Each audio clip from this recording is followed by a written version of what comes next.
эфире новости, в студии Анастасия Кобызева. Здравствуйте. Вот главные темы. Еще 177 человек заболели коронавирусом в Якутии. Как проходит начало отопительного сезона в республике для работников аварийно-диспетчерской службы, расскажем в этом выпуске. Урожайный год в одном из сельхозкооперативов Алекминского района. Сколько тонн зерновых удалось собрать? –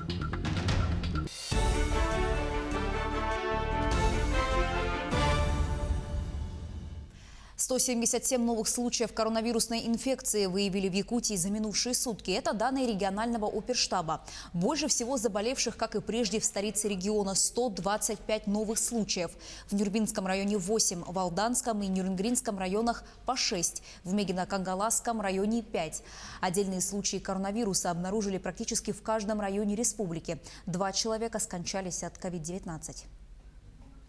Оперативным штабом Российской Федерации, органам исполнительной власти всех субъектов и Роспотребнадзору поручено с 19 октября организовать раздельный учет случаев заболевания новой коронавирусной инфекцией среди лиц с клиническими проявлениями, зарегистрированных по экстренным извещениям больниц, и среди лиц с бессимптомным течением заболевания, выявленного активно по результатам лабораторных исследований.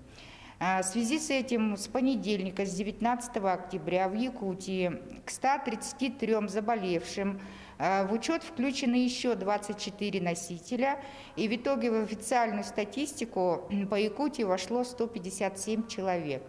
За вторник, 20 октября, 177.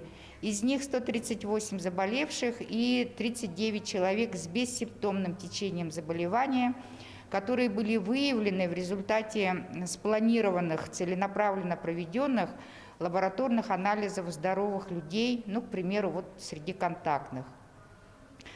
Также необходимо отметить, что в республике Саха-Якутия на этой неделе был достигнут наивысший результат проведенных лабораторных анализов на ковид и достиг максимума. За сутки мы провели по республике 6071 исследование на коронавирусную инфекцию.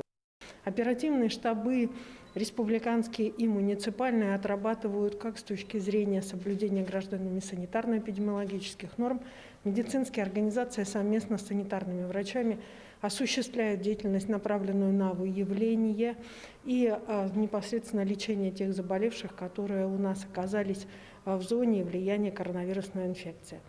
Необходимо обратить внимание, что в целом непосредственно сокращены сроки и госпитализации людей, заболевших, и сегодня Республика Саха-Якутия по госпитализации является одним из лучших субъектов Российской Федерации, и, соответственно, это дает нам возможность оказывать качественную медицинскую помощь в целом на территории нашей республики. Переходим к другим темам. Полярные авиалинии открыли рейсы через реку Лену в связи с закрытием переправы. Рейсы будут выполняться по маршруту Маган, площадка Маниатах-Маган.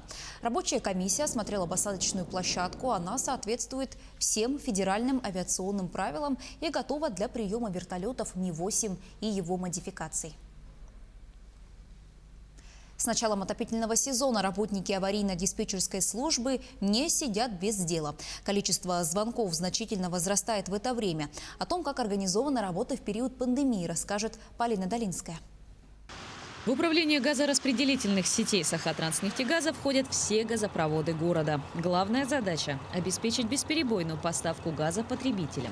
С началом отопительного сезона у работников аварийно-диспетчерской службы работы значительно прибавляется.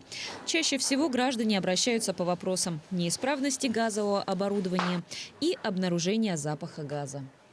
Заявка незамедлительно передается бригаде АДС, которая в течение 5 минут выезжает на место вызова. Бригада доезжает туда в течение часа и принимает меры по локализации и ликвидации инцидента. Чаще всего, это частный сектор, район Сергеляского шоссе, Покровского шоссе и район Хатынверях, Белое озеро. Аварийная служба работает круглосуточно в 2 смены. В бригаде задействованы 2 диспетчера, сменный мастер, водитель, а также 2 единицы техники. В период пандемии режим работы аварийной службы кардинальных изменений не понес. Конечно, добавились дополнительные правила по соблюдению мер безопасности, рекомендованные Роспотребнадзором. Мы снабжены защитными масками, перчатками, очками. Кроме этого, у нас есть антисептики для обработки рук. После каждой заявки мы меняем перчатки, маски, обрабатываем руки. То есть на следующую заявку мы уже выезжаем с другими средствами защиты. В день поступает около 100 заявок. Подтверждаются из них менее половины. Большинство обращений поступают от жителей частного сектора в вечерний период времени, когда они возвращаются домой. Чаще всего вызова у нас поступает на утечку газа. Утечка газа в подъезде, утечка газа на кухне от газовых приборов.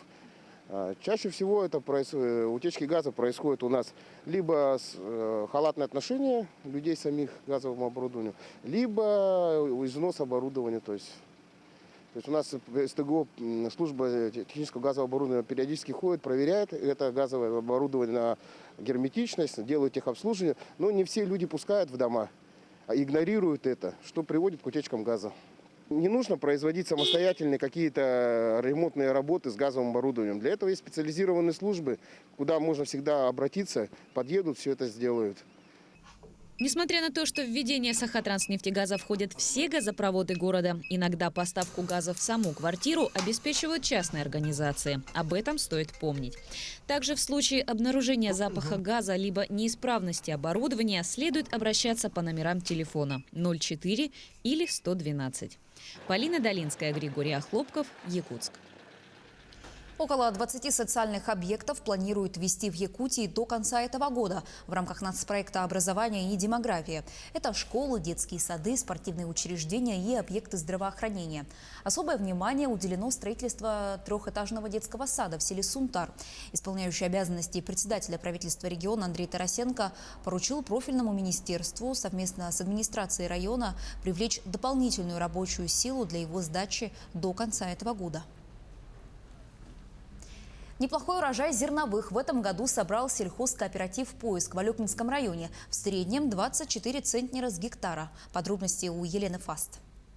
В этом году урожай зерновых порадовал и в сельскохозяйственном научно-производственном кооперативе «Поиск». Валовый сбор составил 691 тонну при плане 450, пшеница, овес, ячмень. В среднем почти 24 центнера с гектара, а на некоторых участках, допустим, овес «Талисман» второй репродукции дал 40 центнеров с гектара, Покровский – 39.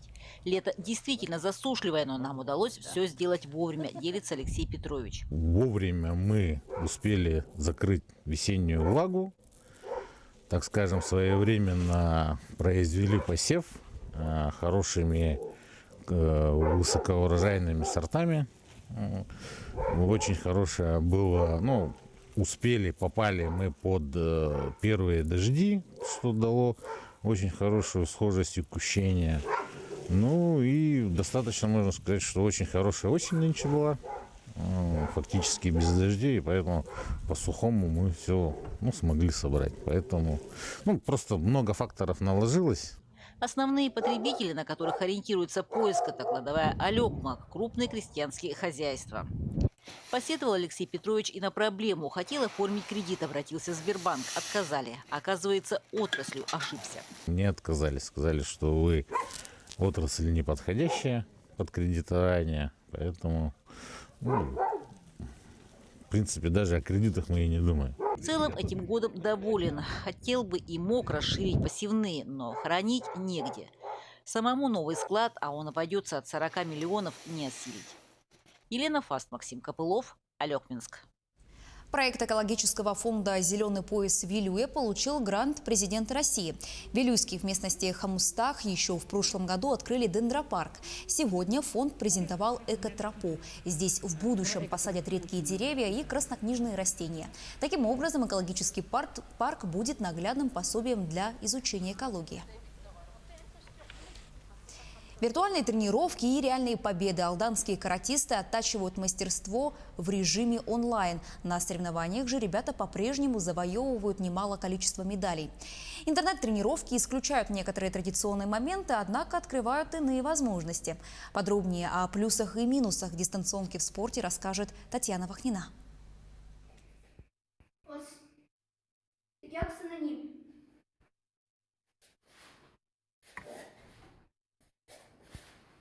Это запись одной из тренировок по карате до Киокушинкай. Одиночное оттачивание приемов и бросков для алданских спортсменов в последние полгода стало суровой реалией. В настоящее время групповые занятия в секциях запрещены. Прерывать же тренировки нельзя. Навыки в технике боя теряются быстро.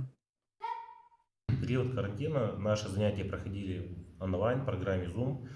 Нами было создано 3 класса, которые могли посещать все наши спортсмены. Мы добавили мастер-классы с мастерами, которые проживают в других городах. Мы проводили также разборы по питанию спортсменов. Онлайн-тренировки по до Киокушинкай в алданской секции карате начались весной. К новой форме занятий юные спортсмены адаптировались быстро. К тому же виртуальный режим оказался сопряжен с интересными и полезными моментами.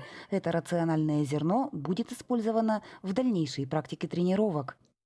Просто на расстоянии вытянутой руки мы могли обратиться к любому знакомому тренеру, мастеру в какой-то своей сфере. Вот эту вот практику онлайн-тренировок я планирую вести у себя в тренировках, когда тренировки разрешат. Я хочу создать аккаунт. Летом традиционные занятия были возобновлены. Они проводились как в помещении, так и на улице. С наступлением холодов и обострением эпидемиологической ситуации посещение спортзала вновь пришлось отложить на неопределенное время. Между тем, график соревнований вполне реальный. И к очередным испытаниям, первенствам России и мира, ребята готовятся серьезно. Я думаю, что заниматься можно, но именно в спорте важна вот эта вот связь и общение, как говорится, комьюнити внутри коллектива и команды. То есть, когда тренер каким-то своим примером и энергией может зарядить команду на работу, да, показать, объяснить, подойти. Несмотря на условия ограничительных мер, копилка побед алданских каратистов пополняется. Так, в первой декаде октября 10 спортсменов приняли участие в первенстве до Киокушинкай, прошедшем еврейском автономном округе, завоевав 2 золотые, 2 серебряные и 3 бронзовые медали. Татьяна Вахнина, Алдан. На этом у меня все. Я с вами прощаюсь. Носите маски, дезинфицируйте руки и соблюдайте социальную дистанцию.